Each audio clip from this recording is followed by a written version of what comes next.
महाराष्ट्रातल्या जनतेने सपशेल नाकारल्यावर आपला पराभव झाकण्यासाठी राहुल गांधींनी महाराष्ट्रातील निवडणूक मॅच फिक्सिंग होती असा लेख लिहिला। त्यांच्या सर्व खोट्या आरोपांना उत्तर देत मुख्यमंत्री देवेंद्र फडणवीस यांनी तथ्य आणि आकडेवारीसह परखड लेख लिहून प्रत्युत्तर दिलं। म्हणण्याप्रमाणे काल लेखाचं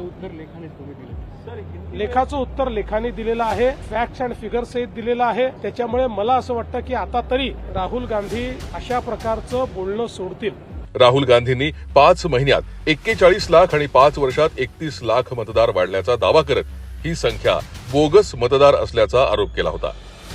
देवेंद्रजींनी स्पष्ट केलं की ही मतदार वाढ सामान्य असून त्यातील 26.46 लाख मतदार हे 18 वर्ष पूर्ण केलेले युवक होते।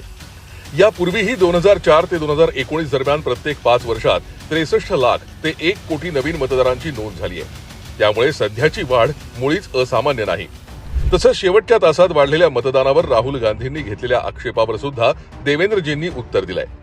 सायंकाळी 5 ते 6 या वेळेत मतदानाचा हक्क असतो ही बाब राहुल गांधींना माहीत नसावी असा टोलाही त्यांनी लगावला। उदाहरणादाखल त्यांनी सांगितलं की 2024च्या दुसऱ्या टप्प्यात सायंकाळी 5 वाजेपर्यंत 60.96% मतदान होतं, जे पुढे 66.71% झालं, म्हणजेच 5.75% वाढ झाली।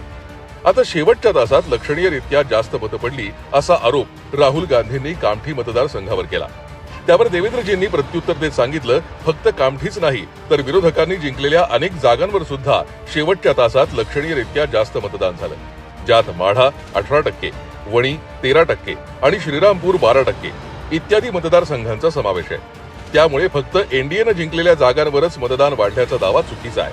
खरं तर राहुल गांधींनी लोकशाही प्रक्रियेचा आणि जनतेच्या स्पष्ट जनादेशाचा वारंवार अपमान केलाय। जनतेने ज्याला नाकारलं तो आता जनादेशाला नाकारतोय।